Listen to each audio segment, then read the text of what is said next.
सभी श्रोताओं को हमारा नमस्कार।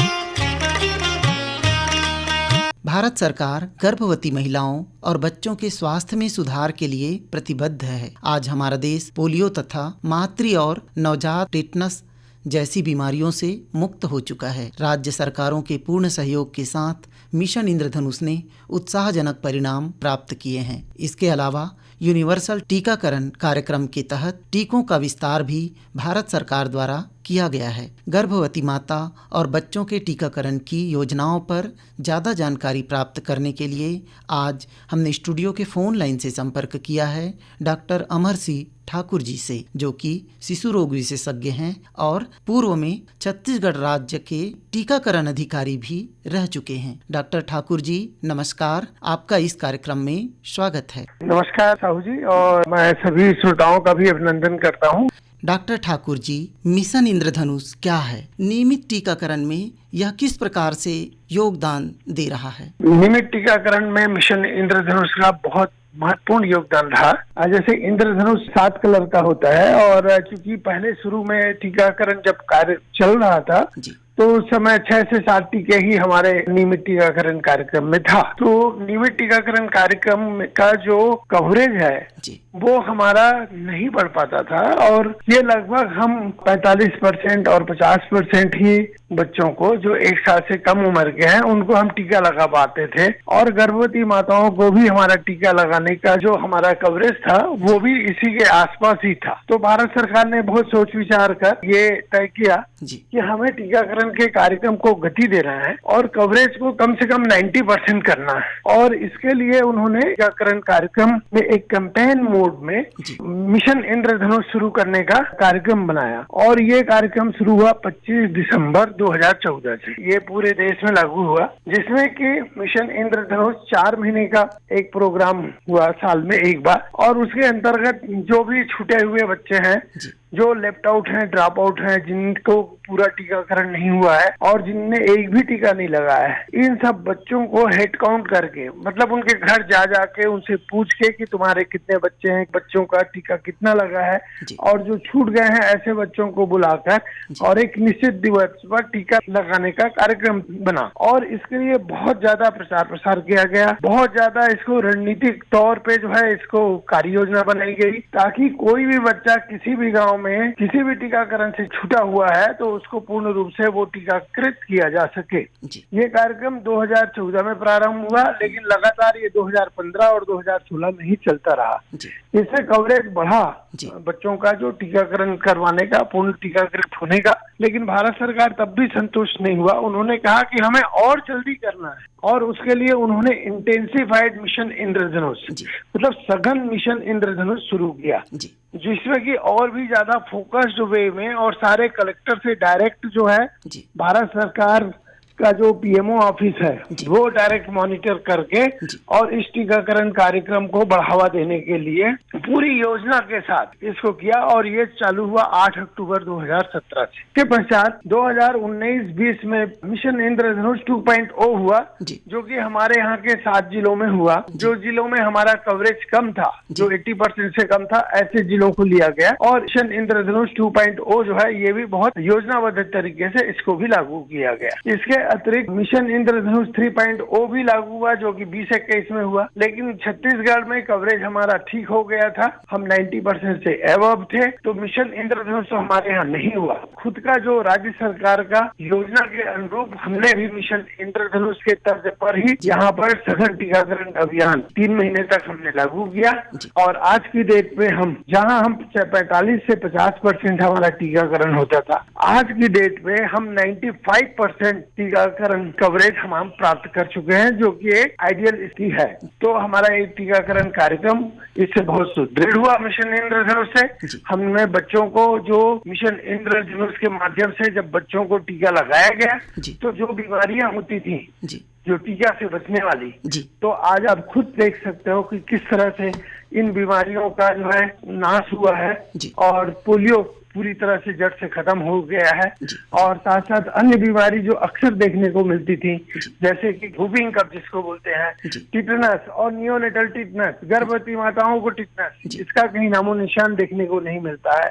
इसी तरह से डिप्थीरिया के केसेस बहुत कम हो गए हैं। मीजल्स और रूबेला का भी टीका लग रहा है, और ये सारे टीके तभी प्रभावी होते हैं जब ये टीके पूरी तरह से 100% बच्चों को सारे जो उसके प्रेस्क्राइब डोज है उस डोज में लगे, तभी ये जो है इसका हमको पूरा लाभ मिले। डॉक्टर साहब, भारत में टीकाकरण कार्यक्रम की व्यापक सफलता से हम सभी अवगत हैं। हम आपसे भारत में टीकाकरण का संक्षिप्त इतिहास जानना चाहते हैं, जो क्रमिक रूप से बढ़ते हुए आज गहन मिशन इंद्रधनुष 3.0 तक पहुंच गया है। टीकाकरण वैक्सीन के इतिहास के संबंध में बात करें तो आप सबसे पहले किसी बीमारी और टीका का संबंध यदि ढूंढेंगे तो आपको पता चलेगा कि ये स्मॉल पॉक्स की बीमारी थी, जो अभी नया जनरेशन के जो बच्चे हैं उनने कभी सुना भी नहीं होगा। जो हमारे जनरेशन और थोड़े से बाद वाले जनरेशन हैं उनने शायद हमारे जनरेशन वालों ने देखा भी है और हमसे बाद वालों ने सुना होगा। तो इस तरह से स्मॉल पॉक्स एक बहुत ही ड्रेडेड डिसीज हुआ करती थी, जिसमें पूरे शरीर में जो है बड़े बड़े ब्लिस्टर्स, बड़े बड़े वो निकलते थे, चेहरा खराब हो जाता था, हाथ पैर में दाग आ जाते थे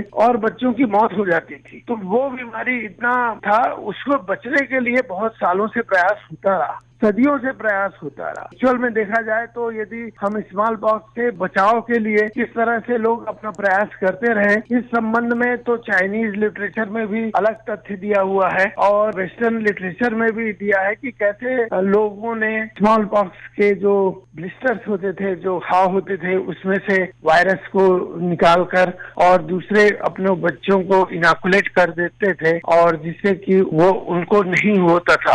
तो ये एक तरह का डेवलपमेंट फेज था, इवॉल्विंग फेज था। जैसे आज हम कोरोना के लिए इवॉल्व कर रहे हैं ना, वैक्सीन, आज ये वैक्सीन है, कल दूसरा वैक्सीन है, परसों तीसरा वैक्सीन है, सबका वैक्सीन का अपना काम करने का अलग तरीका है। इसी तरह जब स्मॉल पॉक्स के संबंध में उस समय तो उतनी साइंटिफिक डेवलपमेंट भी नहीं हो रही, उतना विकास नहीं हुआ था, फिर भी लोग जान बचाने के लिए, बीमारी से बचने के लिए अलग अलग तरीके से प्रयास करते जा रहे हैं। इवन ये भी बताया गया कि चाइना में कोई राजा था जिसको ये बीमारी हुई थी और वो बच गया था इस बीमारी से, बचपन में हुई थी। तो जब वो बड़ा हुआ तो उसने यही कार्य किया था, अपने बच्चों को इनॉकुलेट किया था।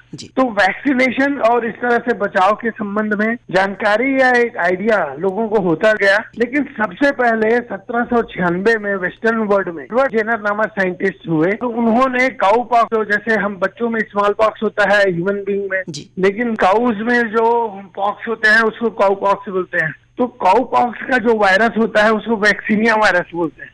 तो वैक्सीनिया वायरस जो होता है, तो वो जो उसका जो क्रस्ट होता है उसको इनॉकुलेट किया एक 13 साल के बच्चे में, और ये प्रूव कर दिया कि उससे जो है इम्यूनिटी आई, जिससे कि बच्चे को फिर स्मॉल पॉक्स नहीं हुआ। That was the initiation of the vaccination. वो जो साइंटिफिक वर्ड में यही माना गया। और 1798 में जो है वो फिर एक प्रॉपर स्मॉल पॉक्स वैक्सीनेशन कार्यक्रम प्रारंभ हो गया। जिस तरह से स्मॉल पॉक्स से पूरी दुनिया को मुक्ति मिली, ये भी एक बहुत बड़ी सफलता है ह्यूमैनिटी का। उसके साथ साथ आप देखेंगे तो और भी वैक्सीन डेवलप हुए दूसरे बीमारियों के लिए। रेबीज के लिए हुआ, लुइस पास्चर ने बहुत सारे नए वैक्सीन बनाए जो कि वंश में बीमारियों से बचाव किया। कॉलरा का जो एटेन्यूएटेड वैक्सीन बनाया, और इस तरह से वैक्सीन का विकास जो है 19 से 2000 में और भी अधिक गति से होने लगा। और भारत में 1947 की स्वतंत्रता के बाद कुछ लोग ये इनॉकुलेशन तो पहले भी कुछ लोग करते ही थे, लेकिन जब देश स्वतंत्र हुआ और उसके बाद फर्स्ट टाइम 1973 में वर्ल्ड हेल्थ असेंबली की बैठक हुई, और उसके बाद 1976 से टीकाकरण कार्यक्रम शुरू हुआ, जिसमें 6 वैक्सीन इंक्लूडेड थे। और ये वैक्सीन थे बीसीजी, डीपीटी, पोलियो और मीजल्स। तो इस तरह से ये 6 बीमारियों से बचाव के लिए जो वैक्सीन था 1978 में स्पेंडेड प्रोग्राम ऑफ इम्यूनाइजेशन के तौर पे प्रारंभ हुआ। ये प्रोग्राम यूजुअली तो फेज मैनर में था, तो पहले कुछ प्रदेश में हुआ, फिर छत्तीसगढ़ या मध्य प्रदेश में उस समय हुआ, तो पहले अर्बन एरिया में हुआ, फिर बाद विलेज एरिया में भी टीकाकरण प्रारंभ होना था। तो फिर भारत सरकार ने एक दूसरे इसी को विस्तृत करते हुए यूनिवर्सल इम्यूनाइजेशन प्रोग्राम के तौर पर 1985 में शुरू किया, UIP हम बोलते हैं जिसको कि यूनिवर्सल इम्यूनाइजेशन प्रोग्राम, जिसमें कि कोई भी क्षेत्र का, चाहे वो अमीर हो, गरीब हो, गांव का रहने वाला हो या शहर का रहने वाला हो, सबके लिए टीकाकरण की सुविधा 1985 से फर्स्ट बार भारत सरकार ने प्रारंभ किया। 1995 में हमने पोलियो कैंपेन किया। लगातार प्रयास से ही हम जो है 2014 में पोलियो की बीमारी से मुक्ति पा सके। इसके साथ साथ और भी वैक्सीन का डेवलपमेंट होता रहा लगातार। मीजल्स का सेकेंड डोज प्रारंभ हुआ 2010 में। इसके साथ ही रोटा वायरस वैक्सीन प्रारंभ हुआ, फिर उसके बाद फेज्ड मैनर में, फिर उसके बाद पेंटावेलेंट हुआ, दैट स्टार्टेड इन 2015। पूरे देश में फिर वो यूनिवर्सलाइज हुआ, और उसके बाद फिर MR चालू हुआ, that was measles and rubella 2018 में। हमने 78 लाख बच्चों को टीकाकरण 2 महीने में किया था।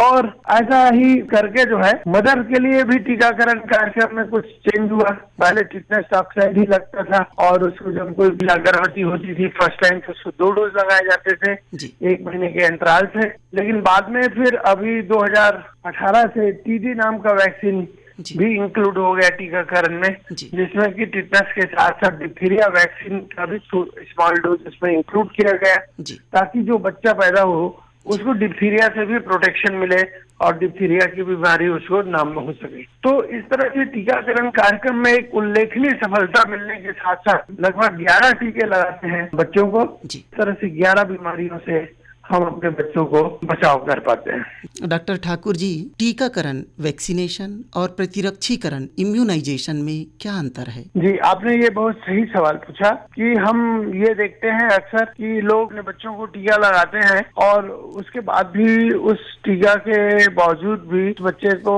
या उस व्यक्ति को वो बीमारी हो जाती है। और कोरोना के टाइम में भी हमने बहुत बार ऐसा देखा। तो इसमें साइंस कहती है कि यदि आप जब टीका लगाते हो तो उसको हम वैक्सीनेशन बोलते हैं, लेकिन जब उसका प्रतिरोधक क्षमता पैदा होती है शरीर के अंदर, एंटीबॉडी पैदा होती है जो वायरस या बैक्टीरिया या टॉक्सिन जो भी जाता है उसको किल करता है, तो वो एंटीबॉडी जब पर्याप्त मात्रा में पैदा होती है तभी उसको प्रतिरोधक क्षमता पूर्ण हो सकती है। बच्चों के मामले में विशेष ध्यान देने की बात यह है कि यदि किसी बच्चा 1.5 महीने का है और आपने उसको एक टीका लगाया और उसके बाद उसका दूसरा टीका जो महीने के बाद फिर से लगना था, या उस तीसरा टीका 2 महीने के बाद फिर लगना था, तो उस निश्चित अंतराल में यदि आपने टीका नहीं लगाया तो उसका बूस्टिंग इफेक्ट भी नहीं आता है, जिसकी वजह से जो एंटीबॉडी का जो लेवल है वो उतना अचीव नहीं कर सकता जो कि उस रोग से बचने के लिए एक मिनिमम लेवल बोलते हैं कि उतना एंटीबॉडी होना चाहिए। यदि उतना होगा तभी वो वायरस को किल कर पाएगा या तभी उस बैक्टीरिया को किल कर पाएगा। तो ये इसलिए जो है आप वैक्सीनेशन, आप टीका लगा के खुश हो सकते हो, लेकिन जब तक उस पर एंटीबॉडी नहीं बनेगा, और एंटीबॉडी बनने के लिए जरूरी नहीं है, कई बार ऐसा भी होता है कि तीनों टीका लगने के बाद भी जितना 100% एंटीबॉडी सभी लोग बच्चों को नहीं हो पाता, 70% ही एंटीबॉडी जो है वो डेवलप होता है, but that too is considered to be protective. कुछ शरीर में लोगों के इस तरह के भी है जहाँ पे उतनी एंटीबॉडी नहीं पैदा हुई जो कि प्रतिरोधक क्षमता पैदा कर सकती थी, तो वो वैक्सीनेशन फेल्योर के श्रेणी में भी आ सकते हैं कि वैक्सीन तो लगाया लेकिन इम्यूनिटी नहीं डेवलप हुई। वो किसी अन्य कारण से हो सकता है कि यदि उस समय आपने कैंसर की दवाई ले रहा हो, या आपने कोई दूसरी स्टेरॉइड वगैरह दवाई लिया हो, या आपको ऑटो इम्यून कोई डिसऑर्डर्स हो, तो कुछ ऐसे कारण हो सकते हैं, या कुपोषण हो कि जिसकी वजह से आपको जितना एंटीबॉडी बनना चाहिए उतना एंटीबॉडी नहीं बन सका। तो ये जानना जरूरी है कि टीका हम लगवाते भी हैं तो पूरे डोज में लगवाएं और सही अंतराल में लगवाएं।